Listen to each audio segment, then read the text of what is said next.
அண்மை செய்தி.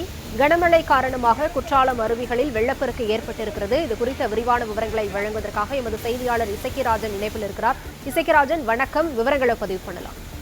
வணக்கம். தென்காசி மாவட்ட மேற்கு தொடர்ச்சி மலைப்பகுதிகளில் இன்று காலை 5 மணி முதல் பரவலாக தொடர்ந்து தென்காசி மாவட்டத்தின் பல்வேறு பகுதிகளில் கனமழை பெய்து வருகின்றது. இந்த கனமழை கடந்த 15 மணி நேரமாக நீடித்து வருகின்றது. இதன் தொடர்ச்சியாக மேற்கு தொடர்ச்சி மலை அடிவார பகுதிகளான குற்றாலம் மெயின் அருவி, ஐந்தருவி, பழைய குற்றாலம் அருவி உள்ளிட்ட அனைத்து பகுதிகளிலும் நீர்த்தேக்க பகுதிகளில் நீர்வரத்து அதிகரித்து கொட்டி வருகின்றது. இந்த நிலையில் கடந்த 1 மணி நேரமாக வனப்பகுதியில் பெய்த கனமழை காரணமாக குற்றாலம் பிரதான அருவி, ஐந்தருவி, பழைய குற்றாலம் அருவியில் காட்டாற்று வெள்ளம் ஏற்பட்டுள்ளது. குற்றாலம் பகுதிகளில் காட்டாற்று வெள்ளம் ஏற்பட்டு பாலத்தை ஒட்டி தண்ணீர் சென்று வருகிறது. மேலும் கடைகளுக்குள் தண்ணீர் புகுந்து வருகிறது.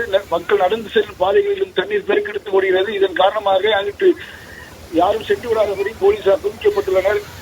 தொடர் பாதுகாப்பு பணியில் மாவட்ட நிர்வாகம் முன்னெச்சரிக்கை நடவடிக்கை எடுத்து வருவதாக தென்காசி மாவட்ட ஆட்சித்தலைவர் கமல் கிஷோர் ஏற்கனவே அறிவித்துள்ளார். மேலும் தென்காசி மாவட்டத்திற்கு 13ஆம் தேதி நாளை விடுமுறையும் அறிவிக்கப்பட்டுள்ளது. பள்ளிகளுக்கு மற்றும் விடுமுறை அறிவிக்கப்பட்டுள்ளதாக மாவட்ட நிர்வாகம் தெரிவித்துள்ளது. தொடர்ந்து கனமழை பெய்து வருகிறது.